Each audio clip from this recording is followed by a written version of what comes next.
después nos vamos yendo hacia lo más complejo.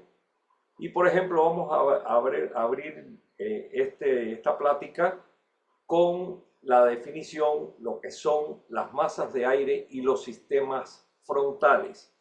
Dos cosas que están íntimamente relacionadas. Decimos, o la definición de masa de aire es cuando el aire posee propiedades similares en una gran extensión. A eso se le llama una masa de aire.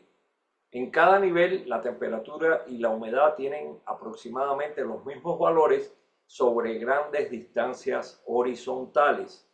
Un ejemplo de una masa de aire que prácticamente siempre está o casi siempre está sobre nosotros en el periodo de verano y en el periodo de lluvia principalmente es la llamada masa de aire proveniente del Atlántico, Azores, Bermudas. Pero estas masas de aire tienen regiones donde se generan.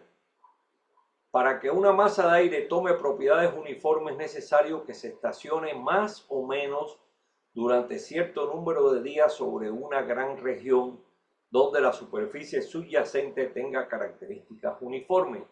Un ejemplo es la que acabo de mencionar, esa masa de aire que se forma en el Atlántico inmensa, que cubre prácticamente casi todo el Atlántico Norte y que se conoce con el nombre de anticiclón Azores-Bermudas. Esas regiones se le llaman regiones generadoras. Hay regiones generadoras en el Ártico, en el Pacífico, en el Ecuador, etcétera, etcétera. Ahí, como ustedes pueden ver en esa región, en ese mapa se observan las principales zonas donde se generan las diferentes masas de aire. La del Pacífico, la del Atlántico, la del Ecuador, etcétera. Ahora bien, se clasifican. Para clasificarlas nos referimos los meteorólogos a sus regiones generadoras, de tal manera que en estas regiones generadoras el aire al desplazarse de unas regiones a otras puede cambiar de propiedades y por lo tanto esta designación está basada en el lugar donde se generan. Y entonces a partir de ahí podemos utilizar los términos siguientes: aire ecuatorial, aire tropical, aire polar y aire ártico o antártico. Hay una clasificación secundarias, por ejemplo, que toma en consideración las diferentes, la humedad, la diferencia de humedad entre dos masas de aire. De tal manera que el aire de origen oceánico contiene más vapor de agua y se le llaman masas de aire marítimo, mientras que también tenemos masas de aire formadas sobre superficies continentales. Esto parece un poco complicado, pero les voy a mostrar las clasificaciones y las subclasificaciones de los diferentes tipos de masas de aire. De tal manera que lo más sencillo es las masas de aire tropicales y polares, que son cálidas o frías. Las de origen marítimo, consideradas húmedas, y las de aires continentales, consideradas como secas. De tal manera que podemos definirlo con tropical marítimo T sub M, tropical continental T sub C, polar marítimo P sub M y polar continental. Ahora esto se empieza a complicar a medida que empezamos a ver las características que tienen estas masas de aire y sus modificaciones. Por ejemplo, una subdivisión de las masas de aire es cuando se utilizan los símbolos siguientes. Cuando el aire más frío que la superficie sobre la cual se desplaza, se le asigna la letra K. Cuando el aire más cálido que la superficie sobre la cual se desplaza, la letra W. Y estos símbolos se combinan con los símbolos anteriores. Por ejemplo, si tenemos una tropical marítima, pero que en ella el aire más frío se desplaza sobre la superficie, se le asigna la K. Entonces sería tropical marítimo K. ¿Qué significa eso? Aire más frío que la superficie sobre la cual se desplaza. Después podemos tener TCK, tropical continental K, polar marítimo K, y así sucesivamente. Los símbolos K y W no se refieren a la temperatura del aire, sino a la diferencia que hay entre la temperatura del aire y la superficie debajo de estas masas de aire. Así podemos ver ampliada, por ejemplo, dónde se encuentra la polar marítima, la tropical marítima, la ecuatorial marítima, etc. Estas masas de aire crean superficies de discontinuidad entre ellas. O sea que una masa de aire, por ejemplo, polar continental, si avanza hacia una masa de aire tropical marítima, ahí entre ellas dos se va a crear una superficie de discontinuidad. Pero, ¿qué sucede? Que las zonas de transición donde las propiedades del aire pasan gradualmente de las que tienen una masa a las de la otra, ahí sí es que llamamos entonces que se forma entre ellas dos, o la forma más correcta de decirlo, una zona frontal. Y en meteorología se sigue usando corrientemente el término frente, zona frontal. En general, la zona frontal tiene varios kilómetros de espesor, pero es más cómodo representarla en los mapas meteorológicos por una línea, o sea, la línea fronteriza entre esas dos masas de diferentes características. El uso de la expresión zona frontal es uno de los más usados. Se reserva ese uso de zona frontal cuando se quiere insistir sobre el carácter gradual del paso de una región a la otra. El caso más sencillo de una zona frontal que separa masas de diferente densidad, en los mapas sinópticos se pueden observar las diferencias de temperatura y con bastante frecuencia de humedad en las proximidades de la zona frontal. Esto nos lleva a hablar de algo conocido, los frentes fríos. Esquemáticamente ven a la izquierda un frente frío que se forma cuando el aire más frío avanza sobre un aire más cálido. ¿Qué quiere esto decir? Se forma una pendiente en que el aire más frío, que es más denso, empuja por así decirlo coloquialmente, empuja al aire más cálido. ¿Y qué sucede en esa pendiente? Aquí, lógicamente, la pendiente es exagerada porque es una pendiente de menos de 1 grado de elevación. Es suficiente para que mueva el aire más cálido hacia la atmósfera, levante, por así decirlo, el aire más cálido. Al levantarse el aire más cálido por el empuje del aire más frío, se va a formar una zona de discontinuidad entre ellas dos, y si sigue avanzando el aire frío, estamos hablando de un frente frío. Y esa zona de discontinuidad entre esas dos masas de aire la pueden observar en esta foto típica de satélite.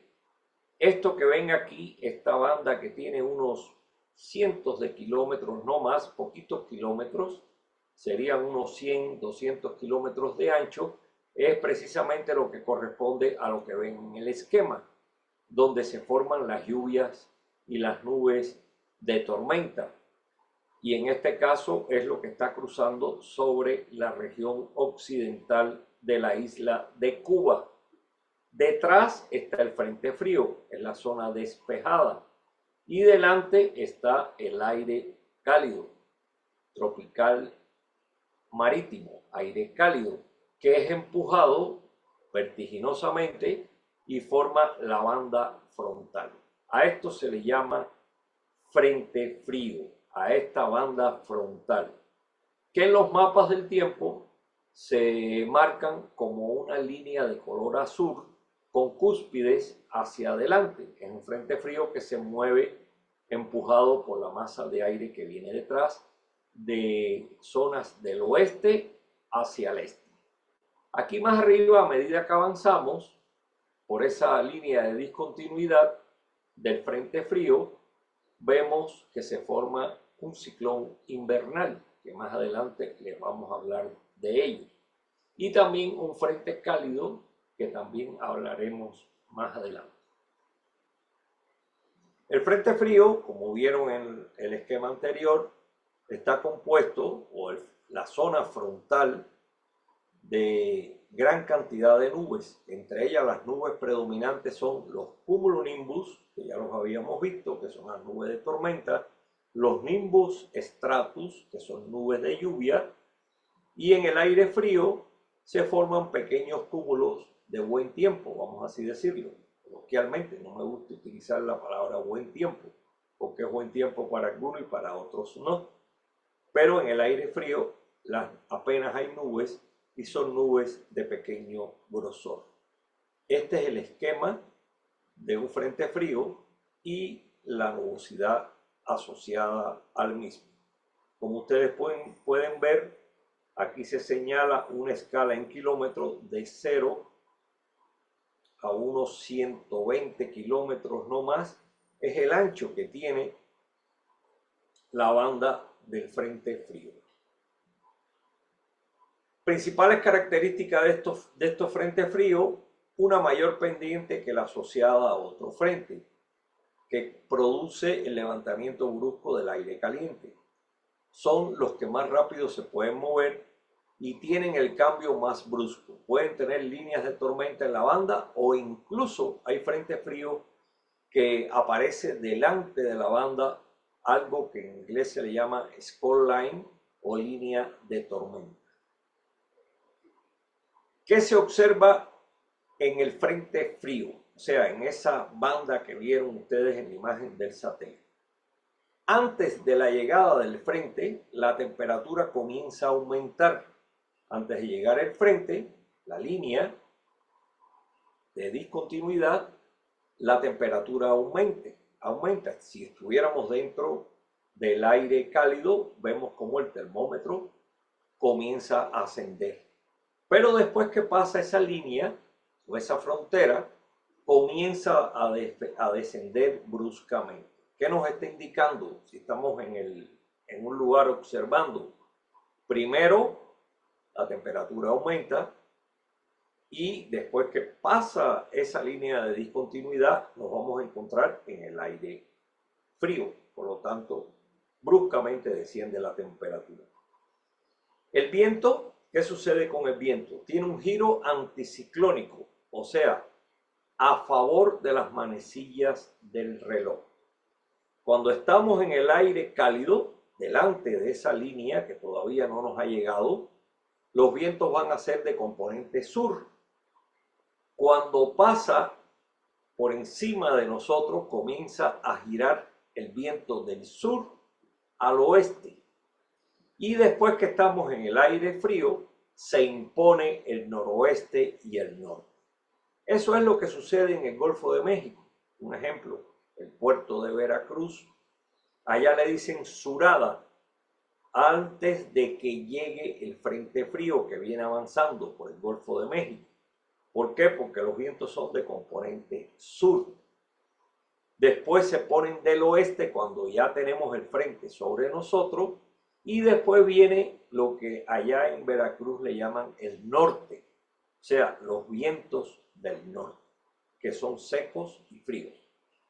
La humedad también experimenta un cambio, una disminución brusca después del paso del frente. Antes que llegue el frente, tenemos altos valores de humedad. Después que pasa la línea, que estamos en el aire seco y frío, la humedad desciende enormemente. La nubosidad también se aprecia, como se los dije anteriormente en el esquema que se presentó. Estamos en el aire cálido con algunas nubes y sol. llegamos aproximándose el frente, empieza a crecer la nubosidad. En Cuba, los pescadores, cuando veían en la costa norte de Cuba que se aproximaba el frente frío, los pescadores le decían que está llegando la barra, porque se veía en el horizonte una barra de nubes negras, grandes, y esa precisamente era la zona de discontinuidad. Después que pasaba la barra, pues el aire se torna seco y la nubosidad disminuye. Los frentes que se mueven muy rápido, porque hay diferentes movimientos en los frentes, hay frentes rápidos, hay frentes menos rápidos, depende de la fortaleza que tengan ambas masas de aire, la que está detrás y la que está adelante. Los que se mueven muy rápido a veces ocasionan una línea prefrontal que se llama Scoll Line. Es una línea de tormenta que se forma por un derrame delante de la banda principal. El frente cálido no es una situación del trópico, a nosotros no nos afectan los frentes cálidos en la zona tropical ni en la subtropical prácticamente, y estos frentes cálidos es, podríamos decir, el inverso del anterior. Aquí el aire cálido se mueve empujando al aire más frío. Estas son cosas que se observan en las latitudes medias y altas, que el frente que es cálido es debido a la formación del empuje, ahora sí, no el empuje anterior que habíamos visto, el desplazamiento del aire cálido sobre el aire más denso y frío. Esto es un fenómeno que ocurre asociado con el ciclón invernal que genera los dos tipos de frente. Uno es el frente frío, otro es el frente cálido. Y vamos a ver qué sucede con esta generación de estos dos sistemas. Los frentes cálidos no se pueden confundir cuando aquí en nuestras zonas, nuestra zona tropical, se habla de olas de calor. Eso es otro fenómeno. No tiene absolutamente nada que ver con un frente cálido. Las olas de calor responden a otra situación que se establece sobre gran parte del tiempo, muchos días, un sistema anticiclónico poderoso, con aire seco que no impide que se forme nubosidad, aumenta la radiación solar y tenemos esas llamadas olas de calor. Pero eso es otro tema. No tiene nada que ver con frentes cálidos. Aquí no nos afecta en lo absoluto un frente cálido. Los ocluidos. Los ocluidos es el proceso en que el frente frío, que se mueve más rápido que el cálido, pues atrapa al frente cálido y empiezan a unirse los dos y se forma lo que se llama una oclusión. Hay oclusiones frías, oclusiones cálidas. Ahí ustedes observan el esquema de un frente ocluido, lo dice su nombre, se ocluye porque el frente frío logra atrapar al frente de aire más fresco, que es el frente cálido. En la imagen del satélite se ve cómo el frente ocluido de color morado es el que genera grandes cantidades de nubosidad y nieve en las tormentas invernales, cosa que no se observa en el trópico. Y empieza a disminuir entonces el tamaño del frente cálido al ser atrapado por el frente frío.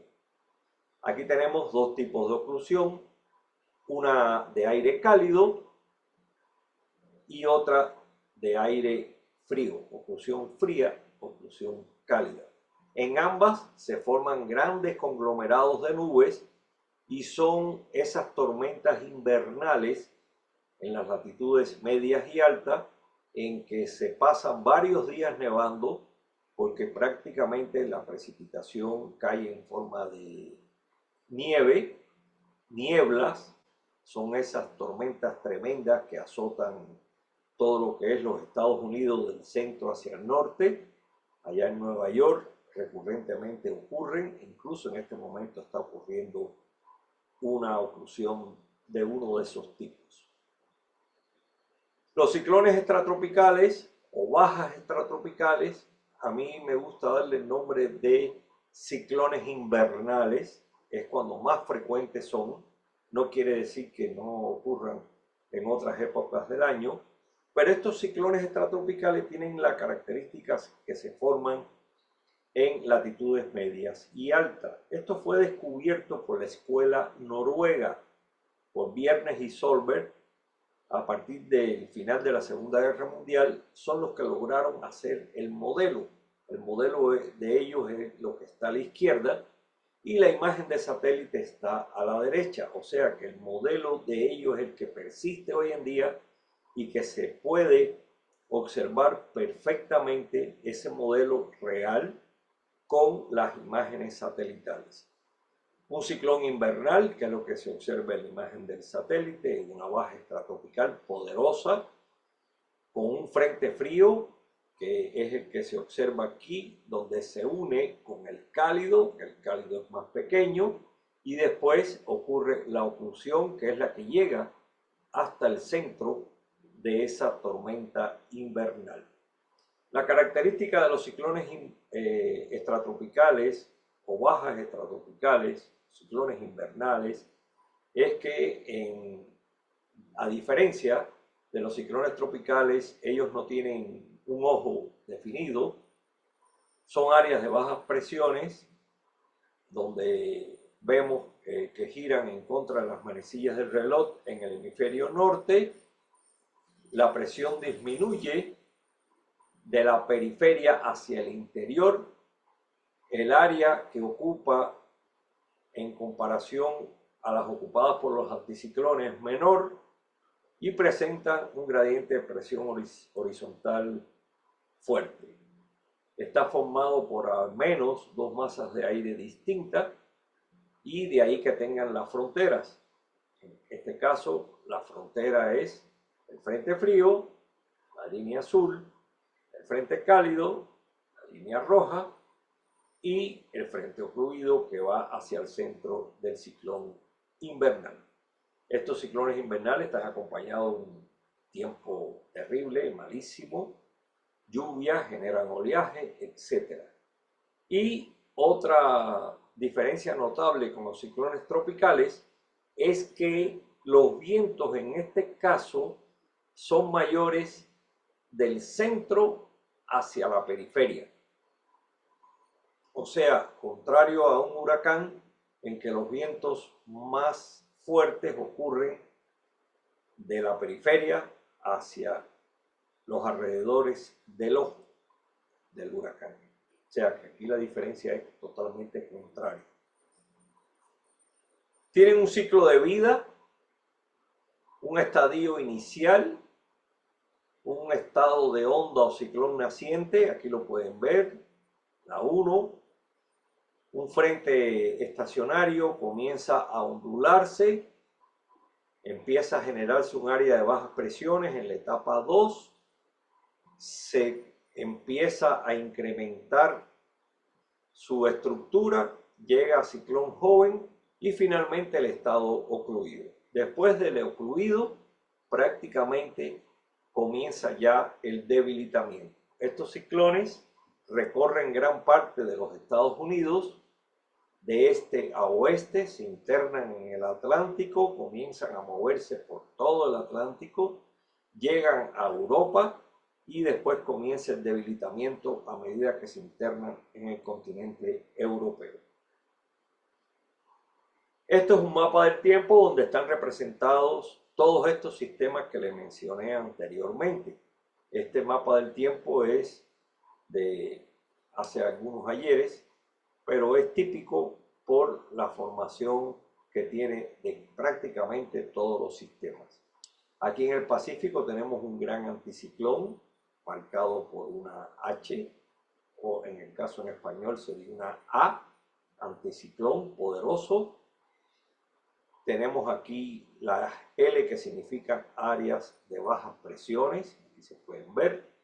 La de un ciclón joven que comienza a generar su frente frío, su frente cálido, y después se ondula hacia la parte más al sur y comienza a formarse un estadio de onda que pudiera llegar a ser después, posteriormente, un nuevo ciclón extratropical.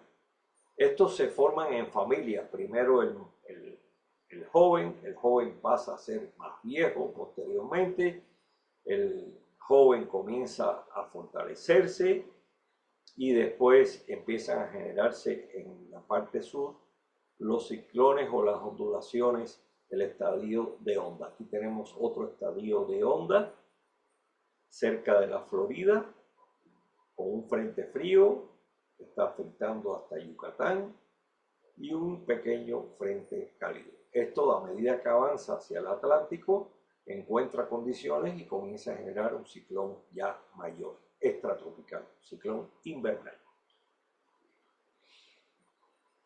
Otro de los fenómenos que más perjudican, bueno, los anteriores fenómenos, vamos a verlo aquí en este mapa que les puse de tiempo. Los anteriores fenómenos, como son los frentes fríos y las masas de aire polares, lógicamente afectan a la agricultura. En este periodo, que es el periodo invernal, recurrentemente bajan áreas o masas de aire seco y frío del Polo Norte o del Ártico, se mueven a lo largo de los Estados Unidos con componentes al sur y posteriormente van cambiando las componentes hacia el este. ¿Qué quiere esto decir? Que a medida que avanzan hacia el sur, pueden empezar a afectar nuestro territorio. En este caso, la mayoría de esos frentes fríos se mueven por el Golfo de México, como este fue el caso. De aquí se mueven hacia el Caribe. La banda de discontinuidad del frente frío, esa que tiene unos 100, 120, 150 kilómetros, prácticamente nunca afecta la parte del Pacífico, del centro occidente, mejor dicho, centro occidente, en este caso nuestra zona y los estados colindantes, porque se mueve sobre el Golfo de México y aquí lo que nos afecta posteriormente, a medida que se mueve por el Golfo, es la llegada del aire frío ártico. Y por lo tanto ese aire frío, que es común en esta época del año, nos va a traer algunas consecuencias, sobre todo a los cultivos. Entre ellos están las heladas, están relacionadas con esta llegada de masas de aire frío, sobre todo las más fuertes procedentes del Ártico. Hacen que ocurra un descenso de temperatura importante y podemos clasificarlas en varios tipos. Las que se producen por convección, que son irrupciones de masa de aire frío por debajo o aproximadamente de 0 grados, son olas de frío que vienen acompañadas de viento fuerte y precipitaciones. En algunos casos los estados que están más, tengo aquí algo que me molesta. En algunos casos los estados del norte les llegan precipitaciones en forma de aguanieve o nieve, que pueden llegar incluso hacia zonas más al sur. Muy difícil que ocurran en la zona centro-occidente, pero han ocurrido. Descensos termométricos intensos y rápidos y daños importantes tanto en primavera como en invierno. En primavera, en el periodo primaveral, después del mes de febrero hasta el mes de abril, en algunas ocasiones han llegado sistemas frontales o masas de aire frío que producen el tipo de helada que les presento. Y lógicamente estas heladas son un enemigo de la agricultura tremendo. La hipoirradiación son las más frecuentes, que es cuando se produce la pérdida continua de calor. Irradiación máxima, noches claras despejada sin viento y baja humedad. Es cuando se nos establece sobre gran parte de la República un anticiclón o una masa de aire frío que trae como consecuencia la pérdida de calor, sobre todo en horas de la noche.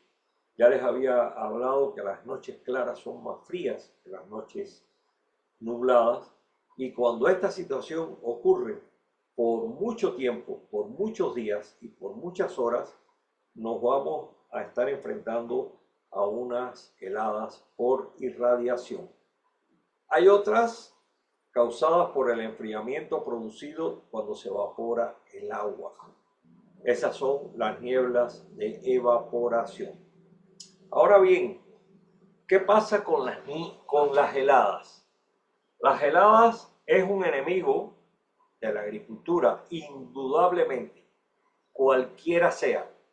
La evaporación, la irradiación, la convección, cualquiera sea. Sucede que el hombre, en su intento de luchar contra los problemas que ocasionan algunos fenómenos meteorológicos a la agricultura, han estado diseñando diferentes tipos de sistemas para poder combatir estas cosas que son causales de problemas tremendos. Realmente, científicamente, hasta la época actual, y por mucho que se ha intentado contra la problemática de las heladas, prácticamente el costo-beneficio es tremendo. No hay recurrencia de lo que se gasta para combatir las heladas y lo que se recibe. Hay empresas que han diseñado, según he visto en la literatura, y algunas empresas, una empresa chilena con la que tuve contactos, que han diseñado unas especies de ventiladores gigantescos para poner en los campos de cultivo, para cuando se produzca una helada, lanzar aire cálido y que no logre la helada producirse. Otras con fogones o herramientas para crear fuego y hacer más cálido uno que otro predio. Pero ustedes se imaginan una persona que tenga 300 hectáreas, por decir un número, y que viva en una zona donde recurrentemente hay heladas y que tenga la capacidad para cubrir esa zona de alguno de estos elementos técnicos, realmente el costo es tan grande que no va a tener beneficio alguno cuando venda su cosecha. Por eso es que realmente estas cosas sí las puedes utilizar en un predio pequeñito, 1 hectárea, 2 hectáreas cuando más. Es algo parecido al combate al granizo. Gastarse una millonada, que es lo que cuesta muchísimo dinero, los llamados cañones antigranizo que no tienen efectividad comprobada, que no tienen científicamente, no están comprobados. En la ciencia lo que tú no compruebas no es válido, y que te gastes una millonada en eso y que al final de cuentas no obtengas el resultado esperado. Los experimentos lo que se ha hecho en algunas zonas donde graniza muchísimo, en algunos pequeños predios, es cubrirlo con mallas, que sí, la malla sí resuelve el problema de tener que el granizo toque la planta, pero cuando se trata de siembras enormes, grandes hectáreas, ¿cuánto habría que gastarse en cubrir esas siembras con mallas? Lo mismo que ocurre aquí. El costo-beneficio no se recupera. Bueno, aquí son unas pequeñas vistas de las heladas. cómo quedan estas por evaporación. Estas son las que tienen otro nombre, ahora no me acuerdo el nombre exactamente, cuando se forman estas este pequeño hielo en las ramas secas en los periodos invernales en que no hay follaje. Más adelante les digo, pero no me acuerdo ahora exactamente. Algunas cuestiones básicas a considerar acerca de los ciclones tropicales. Los ciclones tropicales, otro elemento que está íntimamente relacionado con la agricultura y que puede producir devastaciones tremendas en los campos agrícolas en buena parte del trópico. Un ciclón tropical tiene una estructura de un ojo, una zona de calma, una zona donde los vientos son mínimos o no hay prácticamente nada de viento, hay calma, que tiene hay ciclones, depende del tipo de ciclón, hay ciclones en que el ojo es pequeño, 15 kilómetros de diámetro, otros que llegan a ser un poco más grandes, 40 kilómetros de diámetro. Ese ojo está rodeado por una pared que le llamamos también a esa pared donde se ubica el anillo de vientos máximo. Cuando ustedes le dicen el viento máximo de tal o más cual huracán es de 300 kilómetros por hora, es en ese pequeño anillo que rodea el ojo. Hay vientos con fuerza de huracán y tormenta tropical que se extienden hasta muchos kilómetros más. Por ejemplo, un huracán que tenga 1000 kilómetros de diámetro, a medida que vamos hacia afuera, del ojo hacia afuera, vamos viendo vientos de huracán, después de tormenta tropical, van disminuyendo. Pero los vientos destructores son los que están en el anillo que rodea la pared del ojo. Y la flecha roja que ven aquí ustedes es una simulación de hacia dónde este huracán categoría 5 se movía. Este fue el famoso Mitch de 1998 en el Caribe, que se dirigía hacia el norte de la península de Yucatán, en este caso. Esta flecha indica el movimiento. ¿Por qué pongo esta flecha? Porque se ha podido determinar que los mayores vientos de huracán y tormenta tropical, los más poderosos, están dentro del semicírculo derecho de hacia dónde se mueve el ciclón tropical. Semicírculo derecho es este. No quiere decir que aquí no haya viento fuerte, también hay vientos fuertes, pero los más poderosos son los que se ubican en el semicírculo derecho de acuerdo con su movimiento, de acuerdo con la trayectoria. Por eso es que son muy peligrosos los huracanes de gran categoría que se mueven paralelo a la costa del Pacífico mexicano, porque siempre vamos a estar cayendo dentro de la zona costera, dentro del semicírculo derecho, donde están los vientos más poderosos. El semicírculo izquierdo va a estar en el mar, o sea que el derecho es el más poderoso. Un caso de esto lo tuvimos con el grandísimo y poderosísimo huracán Patricia.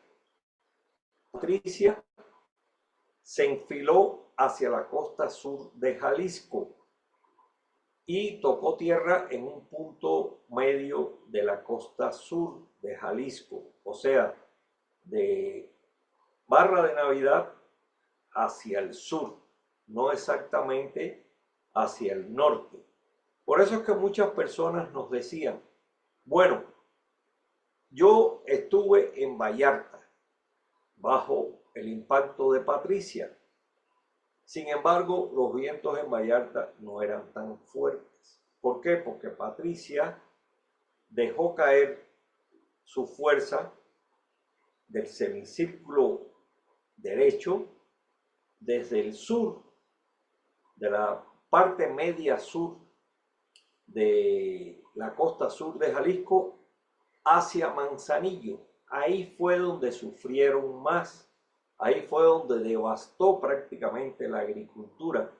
Por donde tocó el ojo no quedó nada, tierra totalmente arrasada. Por suerte son áreas que no están densamente pobladas. Y en Puerto Vallarta, que está al norte, pues prácticamente no hizo daños de gran dimensión. Por eso hay que estar muy atentos cuando se digan en los boletines: el huracán tal se aproxima a las costas o viene paralelo a la costa, y fijarse hacia dónde queda el semicírculo derecho. En general todo, pero sobre todo el semicírculo derecho. Los huracanes, los ciclones tropicales, la palabra genérica. A partir de la palabra ciclón tropical vamos a tener unas definiciones de varias categorías. ¿Dónde se forman? En lugares del trópico, mares del trópico, donde la temperatura del mar sea mayor a 26.5 grados Celsius. Donde el mar tenga disponibilidad de aguas cálidas, sea por encima de 26.5 hasta aproximadamente los 50 metros de profundidad promedio. Hay lugares en que hasta los 80 llegan a esa temperatura, 80 metros. Donde haya alta humedad en la troposfera, donde se forman solamente a partir de la latitud de 5 grados, cercanos al ecuador no se forman por el efecto físico de la fuerza de Coriolis, que tiende a cero, y donde el corte vertical entre los vientos tenga una cizalladura. ¿Qué se le llama cizalladura? A lo que hace una tijera, una cizalla. Quiere decir que en lugares donde haya vientos en una dirección, en los niveles bajos, y de dirección contraria en los niveles altos. Una cizalla.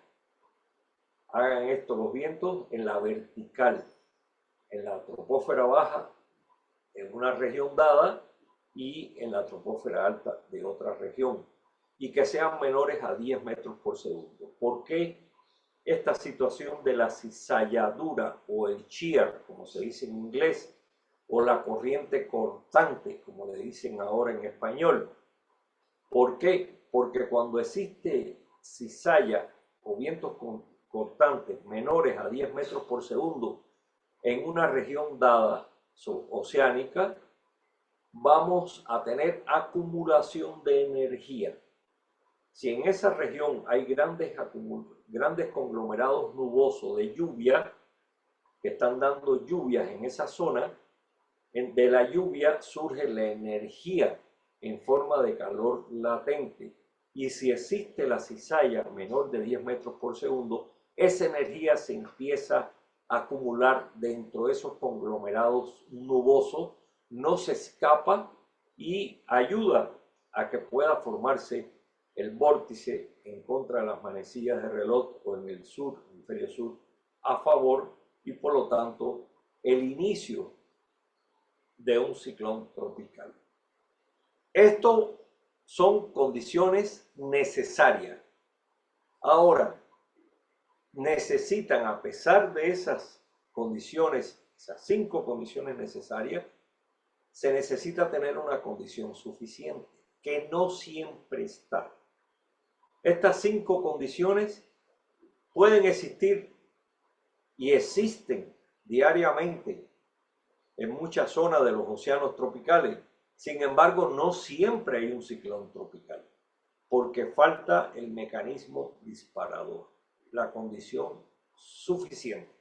Y es la que todavía la ciencia no tiene bien determinada. Existen teorías, pero todavía los meteorólogos no encontramos cuál es ese mecanismo que dispara que empiece a formarse el vórtice.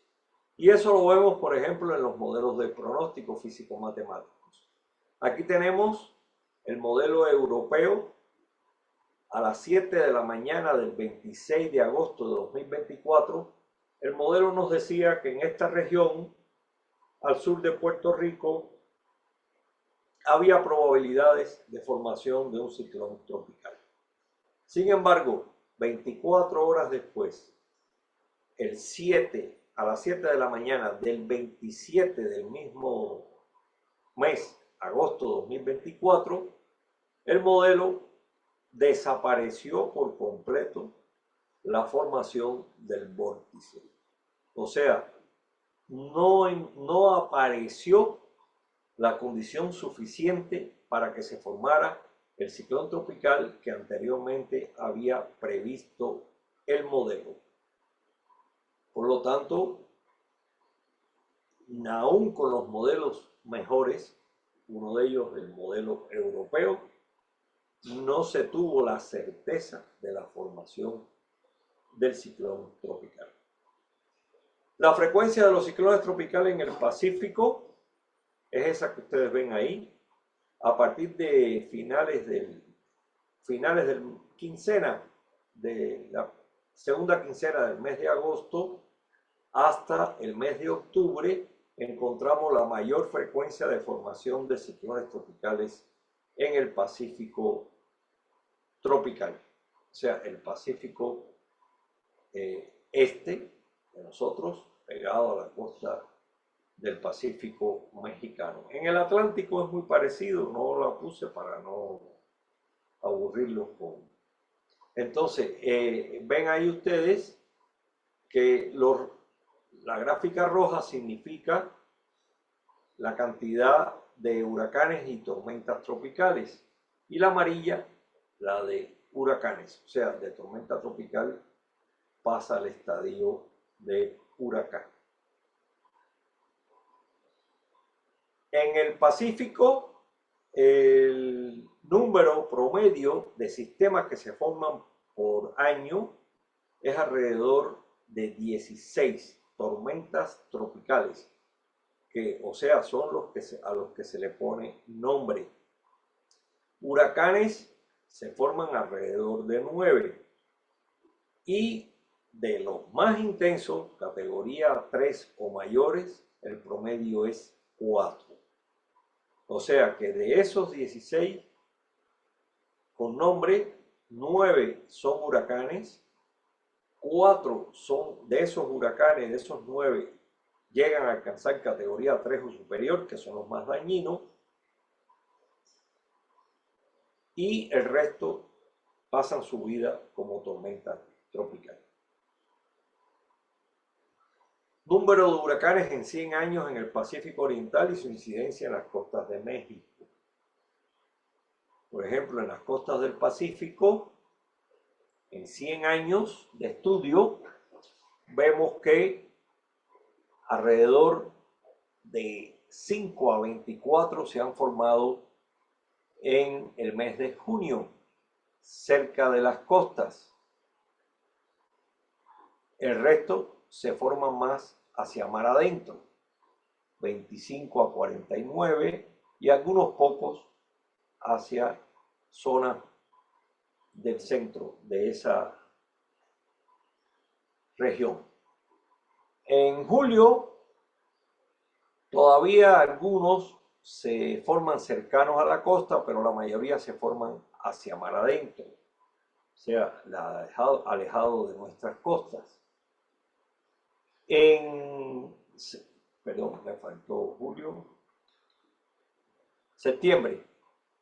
Parece que aquí se me saltó agosto, pero bueno, septiembre consideramos nosotros que es uno de los meses más peligrosos porque ya empiezan a formarse muchos ciclones tropicales y muy pegados a las costas del Pacífico. Ahí se puede ver en la gráfica.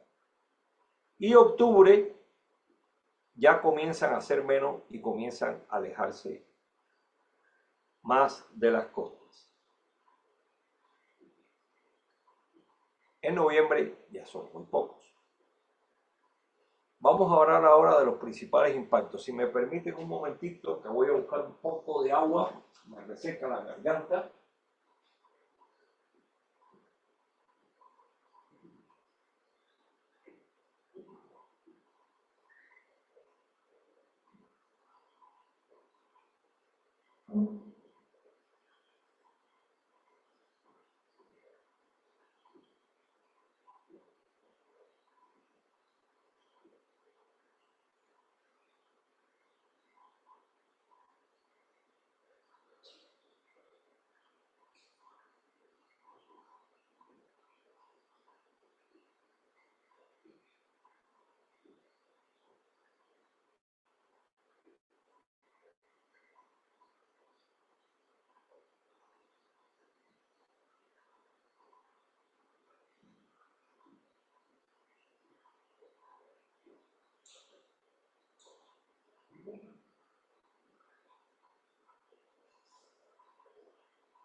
Disculpen.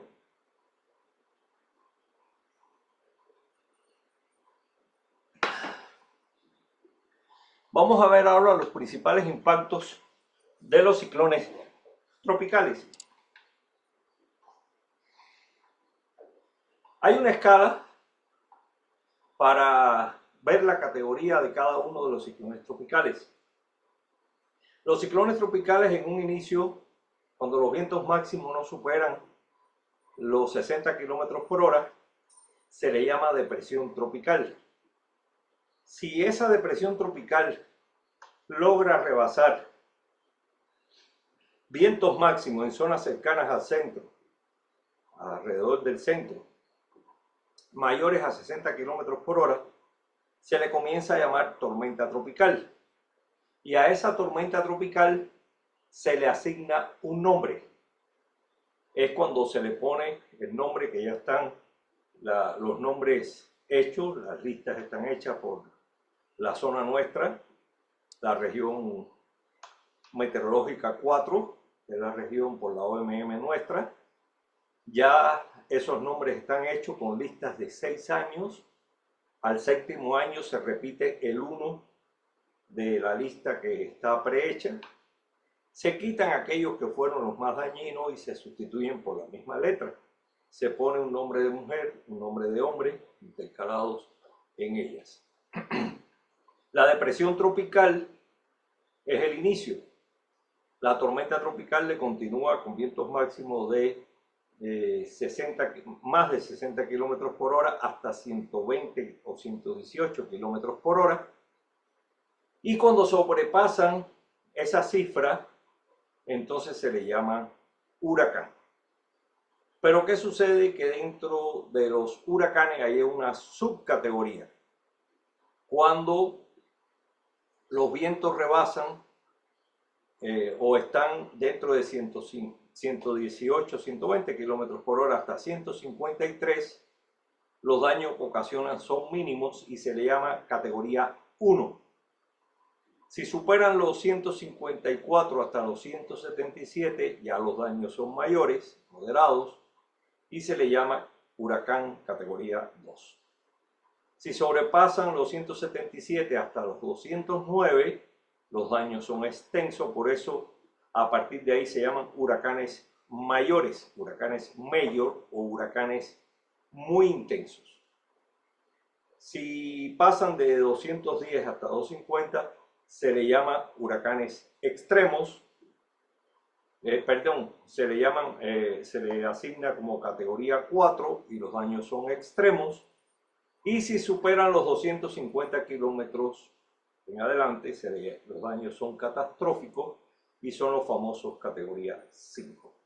No existe una categoría 6. Ustedes quizás hayan escuchado en los medios que si fulano, que si el huracán mengano es categoría, tiene fuerza de categoría 6. No. Más de 250 kilómetros por hora son huracanes categoría 5. La escala de los vientos, ahí la pueden ver en este gráfico, los daños que hacen. Están ilustrados con esa casita cerca de la costa.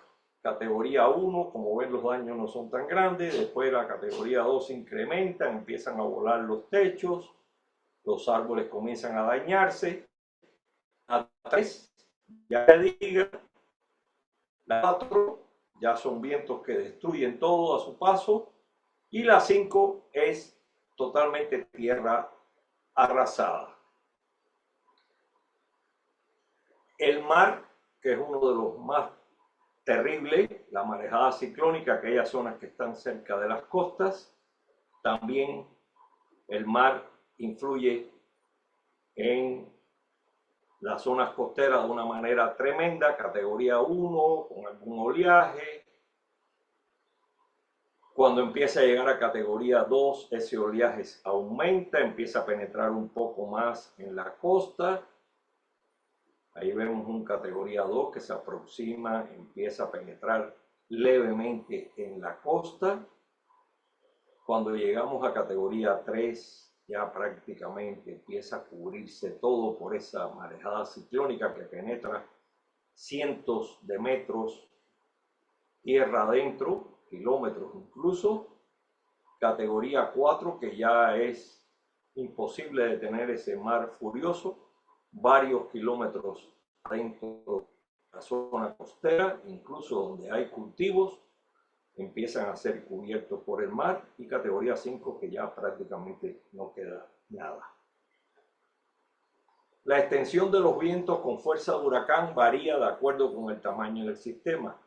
Hay huracanes pequeños, como es el caso de la extrema derecha, que es el Charlie, que tuvo un diámetro muy chico, alrededor de 240 kilómetros de diámetro, y los huracanes de grande diámetro, como el caso de Katrina, hasta los 250 kilómetros de distancia del centro. Lógicamente, este tamaño está relacionado con el daño que pudieran ocasionar.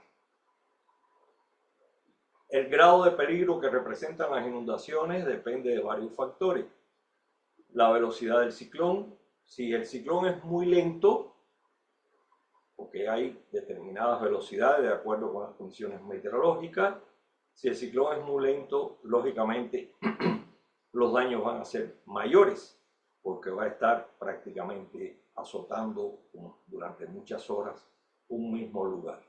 El tamaño, lógicamente también, la persistencia de las bandas de lluvia, la interacción con otros sistemas. A veces un ciclón tropical en el Golfo de México se asocia con un frente frío, entonces ahí sí se forma un área gigantesca de daños. La topografía del terreno.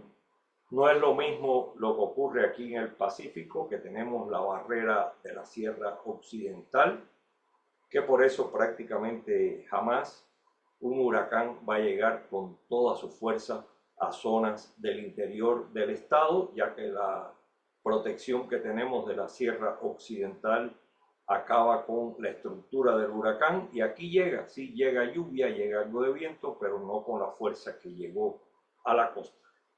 También está el grado de saturación del suelo. Si tenemos muchos días con lluvias normales en tiempo de verano y de pronto aparece un huracán, el suelo saturado, pues eso duplica o triplica los daños que pudiéramos tener. Hay una categoría muy vista últimamente, que se publica mucho, es una categoría muy especial, y qué bueno que es muy especial y que son pocos los que son de rápida intensificación. La definición que hizo el Centro Nacional de Huracanes, que ahí ustedes ven la fotografía del Centro Nacional de Huracanes de Miami, define huracanes de rápida intensificación a la condición meteorológica que sucede cuando un ciclón tropical se intensifica dramáticamente en muy corto periodo de tiempo. El Centro Nacional de Huracanes de los Estados Unidos lo define como el incremento de los vientos máximos sostenidos de un ciclón tropical de al menos 30 nudos, 55 kilómetros por hora, en un periodo de 24 horas. Melissa fue un ejemplo de rápida intensificación en el Caribe que superó esta definición en mucho. En menos de 18 horas se convirtió en un gran huracán. O sea que eso depende mucho de las condiciones físicas y oceánicas que hay en un momento dado por donde el huracán se está moviendo. Estos huracanes son terribles, destructores totalmente, o sea que prácticamente no hay ni tiempo para hacer un buen aviso, una buena evacuación cuando se aproxima un huracán de este tipo. ¿Qué problemas tenemos los meteorólogos? Que la física de la pequeña escala, vamos a llamarle microescala, no es muy conocida hasta la fecha. Y estas son cosas que ocurren en la pequeñísima escala donde se está viendo o donde está desarrollado el ojo del huracán. Esto requiere de mucho estudio. Esto es algo que a la generación actual le puede servir mucho de estudiar esta física tan compleja y difícil que hay en la microescala. Los modelos de pronóstico de intensidad no han tenido mejoras notables en los últimos 25 años. Ya tienen un poco más de mejora, pero hasta la fecha el pronóstico de intensidad, o sea, pronosticar qué fuerza va a tener en las próximas horas. Y es muy poco estudiado en el Pacífico Oriental esta situación. El primer estudio que se hizo sobre huracanes de rápida intensificación, así preliminarmente, un compañero mío, Eric Sereno, y yo hicimos la primera aproximación de estudio en el Pacífico hace muchos años, con no una información sólida, y posteriormente el doctor Mauricio López Reyes, que fue mi alumno hace algunos años también, en su carrera de física. Él fue el que primero, podemos así decirlo, ya hizo un estudio con bases de ciclones tropicales de rápida intensificación en el Pacífico. Y en eso ha estado trabajando en los últimos años. Él es además el director de este curso. Avances que han tenido las trayectorias de ciclones tropicales en los últimos años. Cada vez el error se aproxima más en los días más inmediatos. El error promedio que teníamos hace unos cuantos años atrás ya se ha reducido, como pueden ver en la gráfica. El azul era el error promedio en 3 días, en 2 días, y ya ven cómo se ha ido estrechando más hacia el centro el error promedio. O sea que estamos ya prácticamente logrando trayectorias cada vez más certeras. Aquí ahora me refiero a la trayectoria, no al viento, no a la intensidad, cada vez más certera de estos fenómenos tropicales. El cono, esto lo han visto mucho, a esto le llamamos cono de trayectoria, a esta zona que está enmarcada de color blanco. Esta zona, que es el cono que se maneja en los pronósticos, nos marcan los puntos de la posible trayectoria a 3 días y a 5 días, que ya hay más incertidumbre y es más ancho el cono. Ahora, ¿qué sucede con este cono de trayectoria?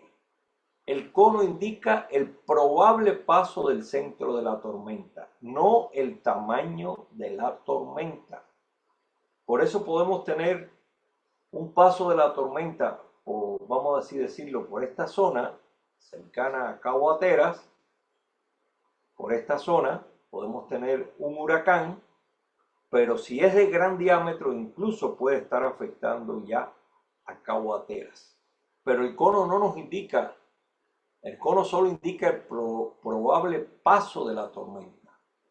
Las condiciones de peligro ocurren fuera del cono, como este es el caso. Aquí los meteorólogos determinaron que era un huracán muy grande y que toda esta zona marcada en naranja está afectada por el peligro de ese huracán, fuera del cono. Creo que se entiende bien eso. El cono indica el posible, probable paso de la tormenta. El error de 1 a 3 días es el que se ve relleno en blanco. ¿Qué quiere decir? Que dentro de este cono, estas zonas en blanco indican el probable error de lo que ven en el centro, o casi en el centro. ¿Qué quiere decir?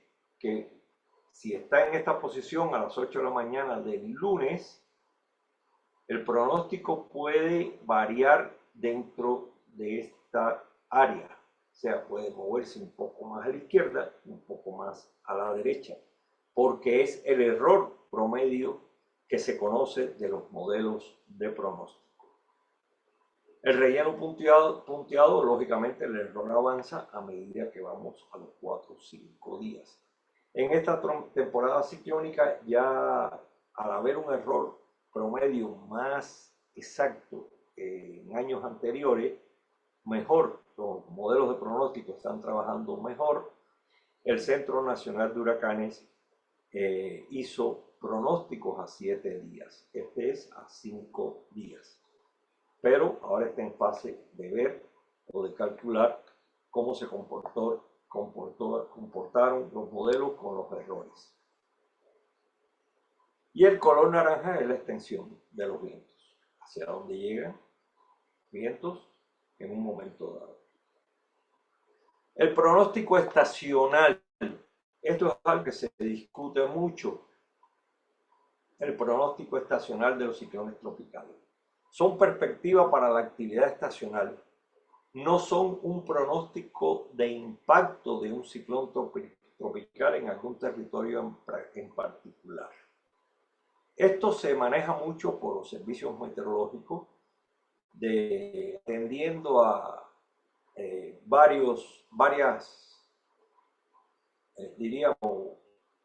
variables que son bastante complejas, se lanzan a hacer un pronóstico de cuántos ciclones tropicales, de acuerdo con la media, van a ocurrir en un año o en el otro.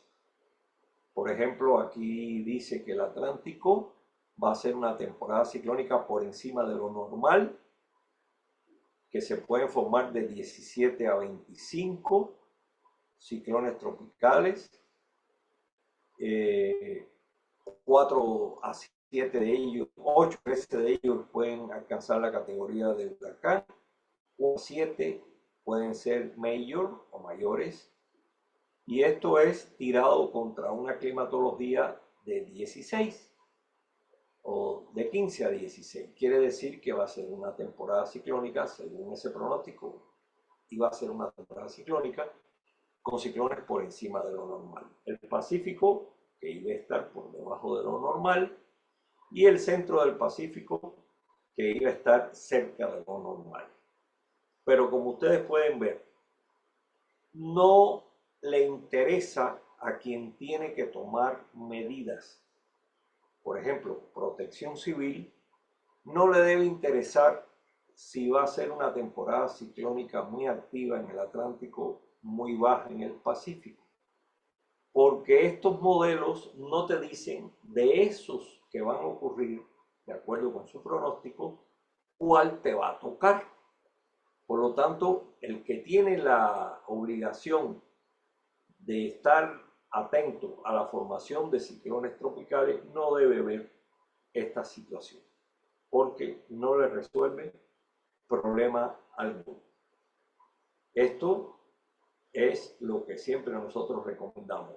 No les interesa en reuniones con Protección Civil o con tomadores de decisiones.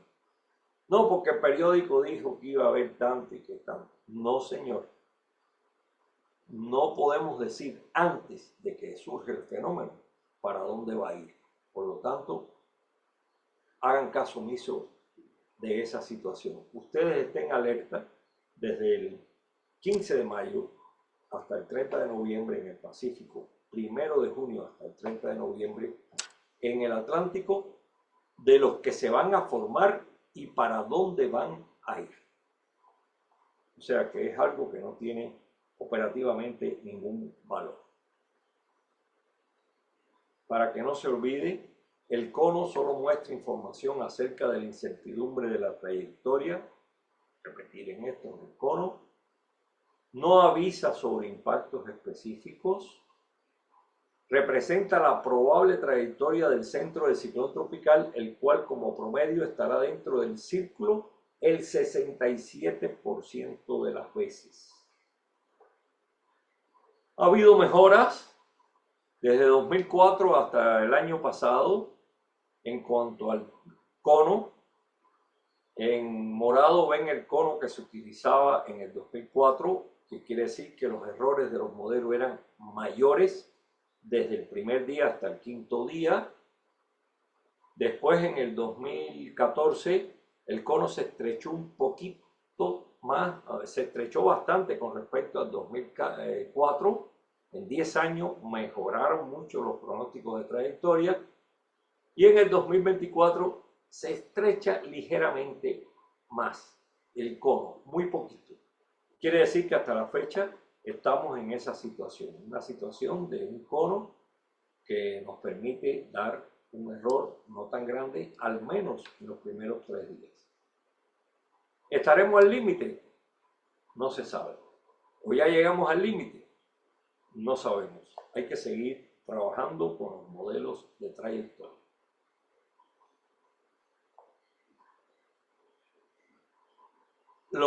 Esto ya se lo adelanté, que los modelos estacionales no nos dan nada acerca de pronóstico. Es una guía, un interés científico, pero no es nada que implica tomar medidas en base a ellos.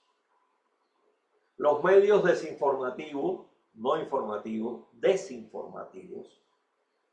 En aquel entonces, en el 2004, el Centro Nacional de Huracanes de Miami prevé una temporada de huracanes y tormentas mucho más intensa en comparación con 2003, por lo que le piden a la población estar prevenido. Ese fue un aviso que hizo el Centro Nacional de Huracanes de Miami basado en el modelo estacional, pero no indicaba cuál iba a ir para Estados Unidos, sino que va a ser más intensa, estén más prevenidos. El SMN, Servicio Meteorológico Nacional, también lo dijo, pero lo que viene a continuación no lo dijo ni el NHC ni el SMN. Esto salió en la prensa. Dijeron, en el mes de abril, se atrevieron a decir algo como eso. Los datos arrojan que esta temporada dará inicio el próximo 15 de mayo. Sabemos que el 15 de mayo es el inicio oficial. Pero fíjense qué barbaridad. Donde se formaría la primera depresión tropical, generando las condiciones para que aparezca el primer huracán, que en este caso sería Aleta. Ese es el nombre que estaba en la lista. Dependiendo de las condiciones climáticas, el huracán Aleta podría aparecer de forma oficial entre el 18 y el 20 de mayo. Se lanzaron a decir esa barbaridad. El pronóstico indica que ellos hicieron, no lo hizo el NSC ni el Servicio Meteorológico. El pronóstico indica que el huracán Aleta golpearía estados de México como Baja California Sur, Colima, Chiapas, Guerrero, Jalisco, Michoacán, Nayarit, Oaxaca, Sinaloa y Sonora. Todo el Pacífico. Increíble lanzarse a decir tal barbaridad anticientífica sin documentarse, nada más que por haber escuchado que el NHC dijo que iba a ser una temporada un poco más intensa que la anterior año. A la derecha, vean cuándo se formó el famoso Aleta que ellos dijeron del 18 y 20 de mayo. Se formó el 4 de julio. O sea, mayo se fue en blanco, no hubo ciclones tropicales. Junio se fue en blanco, no hubo ciclones tropicales. Y el primero, Aleta, se formó el 4 de julio. Y no impactó en ninguna zona del territorio del Pacífico mexicano. Se formó en el Pacífico, sí, pero se fue moviéndose hacia mar adentro. Nada ocurrió con Aleta. Por eso es que le llamamos medios desinformativos, porque ocurre todos los años. El Niño, oscilación del sur. Aquí vamos a ir rapidito, porque ya me queda poco tiempo. Bueno, de esto se ha hablado mucho, no voy a leerles todo eso que aparece ahí, después ustedes van a poder verlo cuando se les entregue la presentación. El niño o la niña se definen oficialmente como anomalías de la temperatura superficial del mar mayores a 0.5 grados a lo largo del Océano Pacífico tropical. Eso que ven en la gráfica, ese gran océano. Pero tiene una condición para nombrar niño, es cuando el mar es más cálido, encima de 0.5 grados, durante alrededor de 3 a 5 meses. Y la niña es si esa misma persistencia ocurre durante 3 a 5 meses, pero con un episodio frío. O sea que las temperaturas se muestran durante ese periodo de tiempo por debajo de lo normal. A eso le llamamos niño, al otro le llamamos niña. El mecanismo, ahí lo pueden ver en esa gráfica en movimiento. Por ejemplo, el niño, cuando los vientos se mueven de Tahití hacia Darwin, donde hay cambio de presión, los vientos alisios, y la niña, cuando los vientos alisios, esos mismos vientos alisios son más fuertes, igualmente de Tahití hasta Darwin. En este caso es la niña, cuando los vientos son más fuertes, y el niño, cuando los vientos los alisios son más débiles. Permite que toda esa nubosidad y esa lluvia se mueva hacia América. El niño lo desencadena o la niña que los vientos alisios sean mayores o menores entre Tahití y Darwin en un momento dado. Y ocasiona que durante varios meses se mantengan esos vientos o débiles o muy fuertes y que ocasione que las grandes corrientes marinas traigan el mar cálido hacia América, en el caso de la niña, de América, el mar frío hacia el Pacífico Central. ¿Qué ocasiona el niño? Desbalance mundial en cuanto a las precipitaciones principalmente y las temperaturas. Cuando hay un niño, tenemos zonas muy húmedas en toda esa franja azul que se ve donde corrientes muy fuertes, las llamadas corrientes del chorro, corrientes muy fuertes se mueven de oeste hacia el este y traen consigo mucha humedad a todo ese sector. En lo que es Estados Unidos, el norte de México y también todo lo que es la Florida y California. Y por el contrario, más hacia el norte, se torna muy cálido el centro de Estados Unidos, el norte, Alaska, todas esas regiones. La niña, por el contrario, cuando las corrientes en chorro se mueven más al norte y tenemos áreas muy secas donde antes eran áreas húmedas. ¿Qué impacto ocurre con uno o con el otro? En el hemisferio norte, en el invierno, tenemos grandes problemas con zonas secas o zonas cálidas en diferentes sectores. Por ejemplo, ahí aparece nuestra zona con zonas extensas muy húmedas cuando hay un niño, y en el hemisferio norte también en el verano se forman áreas muy secas, sobre todo en Centroamérica, el norte de América del Sur, que incluye Colombia, Venezuela y parte de Ecuador. Esto trae como consecuencia problemas en la agricultura, donde se empiezan a perder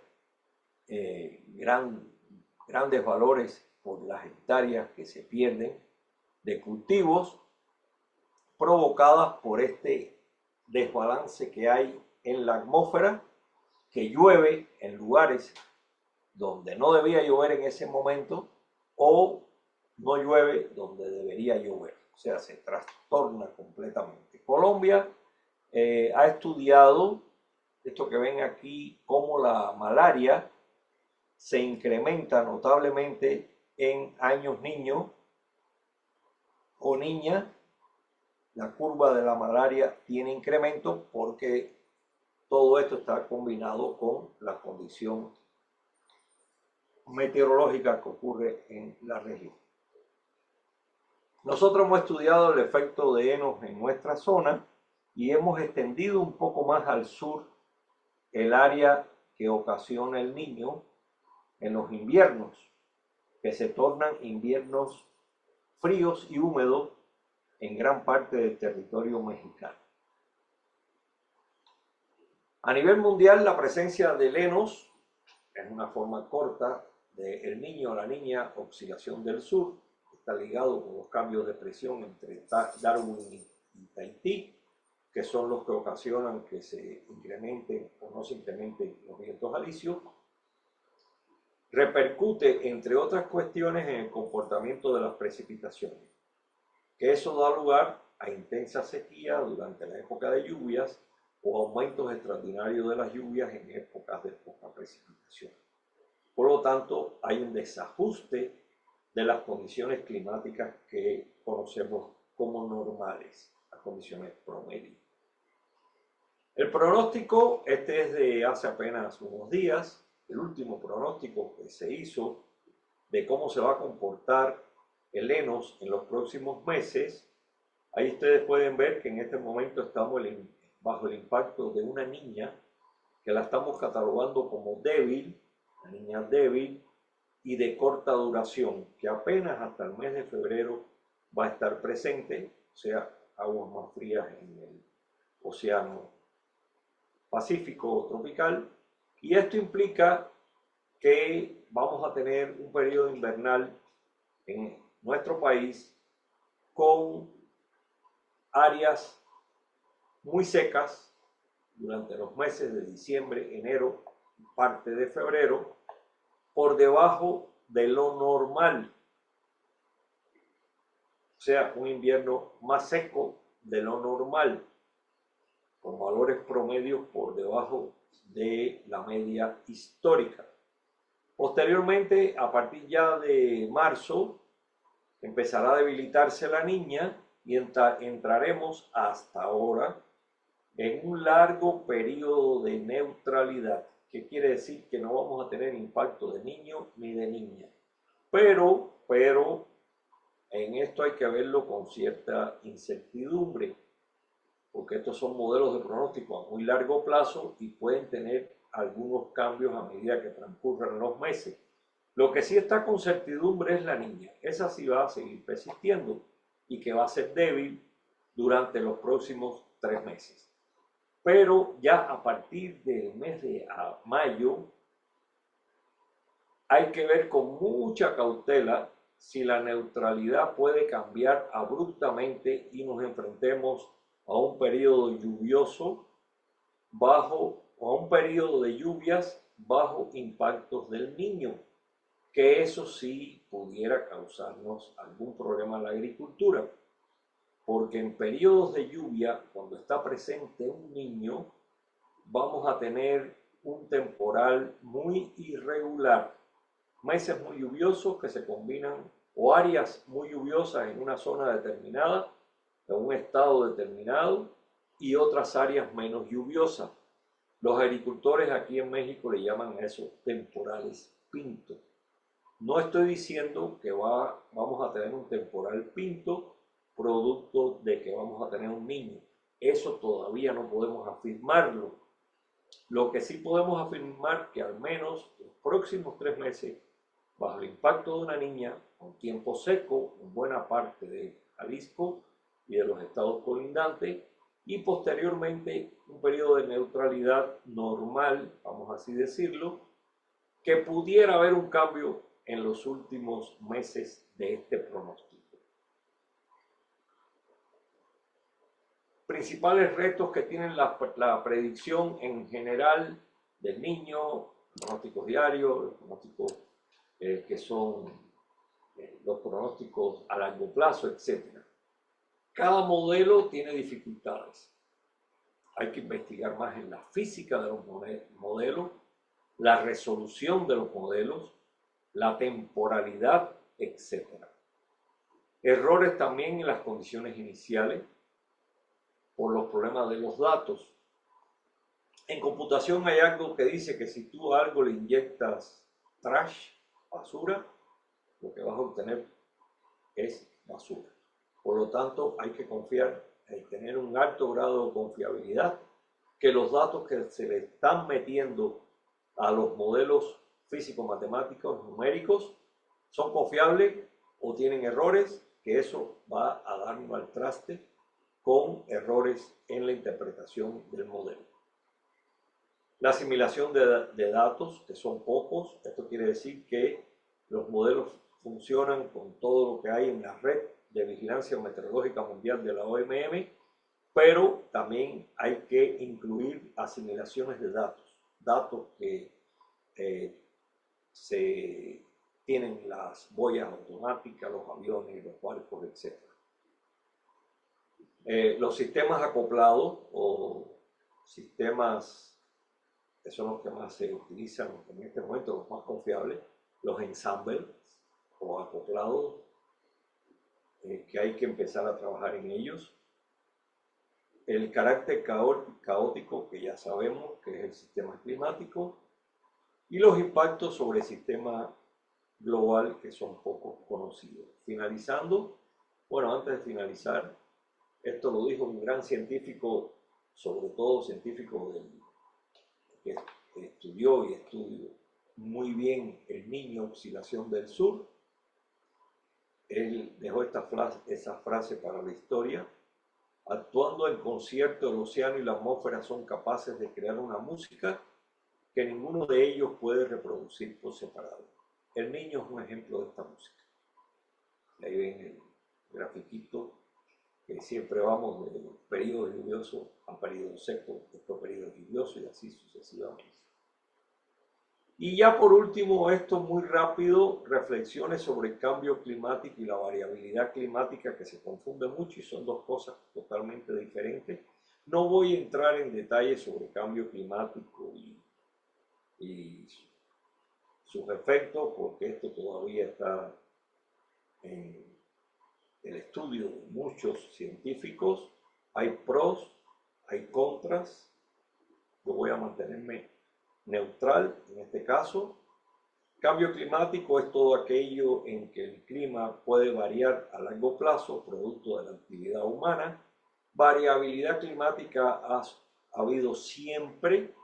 Siempre el clima ha fluctuado en largos periodos.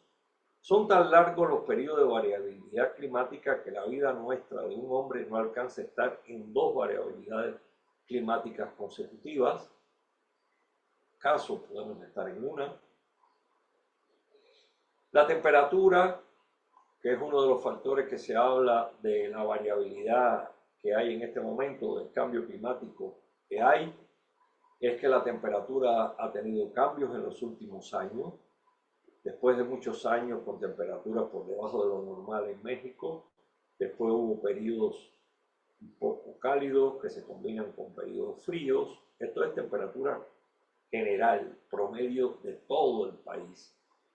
Y desde el año, alrededor del año 1995 aproximadamente, se empezó a observar cambios hacia arriba, o sea, cada año con temperaturas cada vez más cálidas, como es el caso aquí en el país, que el año 2024 ha sido uno de los más cálidos registrados, y tomando un lugar específico, como es la zona metropolitana de Guadalajara, ahí pueden ver que responde bastante bien con los cambios que han ocurrido a nivel de país. Temperaturas que van hacia arriba en los últimos años. Poco, no son 10 grados, ni 15 grados, ni nada por el estilo, si acaso unos pocos décimas de grado, pero sí ha ido hacia arriba. Esto aquí se ve un poco más cercano, esto es Guadalajara, la de arriba. Ahí pueden ver cómo la tendencia desde el año 2005 es hacer cada vez más cálido. Esto podemos decir que puede ser por dos cosas. Una, la zona metropolitana evoluciona, cada día hay más asfalto, más edificios, es una ciudad, una metrópoli gigantesca de más de 5 millones de habitantes, grandes edificaciones, asfalto, puentes, tremendo, ¿no? Y esto influye lógicamente en el comportamiento de la temperatura. También puede ser un efecto de los cambios que se están produciendo a nivel global. Hay que ver cómo se puede determinar uno y el otro para poder hablar de un efecto solamente de un cambio climático o solamente del crecimiento de la metrópoli. Las lluvias en la zona metropolitana también tienen una tendencia ligera a aumentar en la zona metropolitana de Guadalajara. ¿Qué está pasando con esto también? Lo mismo. Una zona más cálida, islas de calor, en verano va a producir, lógicamente, mayor evaporación, mayor cantidad de nubosidad, mayor cantidad de tormentas. Pero no podemos decir, esta tormenta que hubo hace unos días en tal lugar de la zona metropolitana es por el cambio climático. No, prudencia con eso. Prudencia.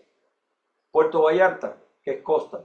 Fíjense que Puerto Vallarta, la tendencia al calentamiento es menor, un poquito más bajo que en una zona como la metrópoli, está en la costa, lógicamente, pero la tendencia de las lluvias sí abruptamente cae más. Está lloviendo menos que la media en Puerto Vallarta, de acuerdo con estos datos de 1979 hasta 2024. Eso es todo, amigos. Ahí están mis datos. Pueden consultar, pueden ver nuestra página geosmet.com y mis correos y podemos estar en contacto. Esa foto ya pasó a la historia, la que pongo ahí, pero me gusta cuando yo estaba dando el pronóstico del tiempo en Televisa Canal 4, que ya hace 9 meses que ya me retiré para disfrutar de una jubilación digna. Eso es lo que tenemos, Jonathan y amigos. Muchas gracias, doctor. No sé si tengamos algunas preguntas a confianza, aquí los leemos, o si quieren activar su micrófono. Sí, puedes leerla.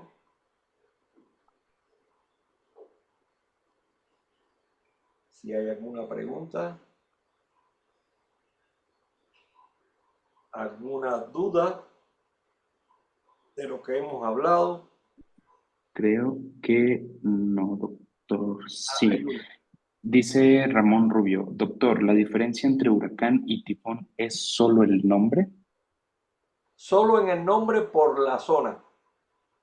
Los tifones se forman en la zona del Pacífico, del otro lado del Pacífico Occidental, y es lo mismo, es el mismo sistema, igualito, las formaciones son iguales. Lo que allá le llaman tifón, aquí le llamamos huracán, pero es lo mismo. Y si nos vamos un poco más para allá, para la zona de Madagascar, toda esa zona del área de las Seychelles, toda esa zona que también se forman ciclones tropicales, allá le llaman ciclones tropicales. Y si nos vamos para los mares de Asia, ahí en la zona de Asia y de la India, ahí le llaman también ciclones tropicales así en seco. Si nos vamos para Australia, allá les llaman ciclones tropicales también. Y coloquialmente los habitantes de Australia le llaman Willy Willy, pero no, oficialmente son ciclones tropicales. Tienen otra lista de nombres, tienen otro de acuerdo con el servicio meteorológico que sea diríamos, el jefe de la región, en este caso Australia, y en otros casos otras regiones están atendidas por otros centros meteorológicos, Japón, su centro meteorológico también, y nosotros tenemos al Centro Nacional de Huracanes de Miami, que es el encargado de bautizar y poner nombre. Muchas gracias, doctor. Verónica nos pregunta. Aunque los nombres no vayan a pensar que es un solo privilegio de los Estados Unidos, no, las listas de nombres se hacen previo consenso con toda la región, los servicios meteorológicos de la región, México, Nicaragua, Honduras, Panamá, todos se reúnen todos los años para quitar, por ejemplo, Melissa no va a salir más, y se nombra ahí en esa reunión que es en abril el año próximo, ahí se pone de común acuerdo con la M otro nombre a esa Melissa tan terrible. Bien. Sí. Verónica nos pregunta, doctor, ¿por qué la microescala atmosférica es poco conocida y dónde puedo obtener información histórica de los años niño y niña? Mira, primero la segunda, los años niña y niño puedes verlo en la página de la NOAA. En la página de la NOAA ahí puedes entrar y puedes conocer, ahí se hace todos los años un científico de la NOAA, hace un informe sobre comportamiento del niño o la niña y ahí está una serie de años, no son todos, porque habría que irse hasta más de un siglo atrás, pero sí ahí aparecen los años niños, los años niña. ¿Por qué es difícil la microescala? Porque mira, para hacer un estudio con precisión, por ejemplo, de una sola tormenta, de una sola, necesitamos una red de estaciones meteorológicas sumamente densa que no existe. Sí tenemos, por ejemplo, en la zona metropolitana hay unas 10 estaciones meteorológicas que tiene con agua, algunas particulares que quién sabe si están certificadas, y hay muchos vacíos. Una zona metropolitana es grandísima de Guadalajara. Necesitáramos tener una red tan densa, vamos así decirlo, cada 300 metros, 400 metros, 200 metros de estaciones meteorológicas para tener un estudio preciso, exacto, de la microescala. La microescala es la más difícil de todas, porque la microescala lo dice su nombre, micro. Es la que estudia, por ejemplo, las fuentes de contaminantes, todas esas cosas. Imagínate cómo tener estaciones meteorológicas en el océano a esas distancias por donde va a cruzar el ojo. Casi que prácticamente imposible. Si acaso es por donde cruza el ojo, y es muy difícil que haya un barco que no se haya podido salir de ahí y que tenga alguna que otra precisión. Se puede hacer con satélite también, pero la precisión de los satélites no es todavía la más perfecta. Muchas gracias, doctor.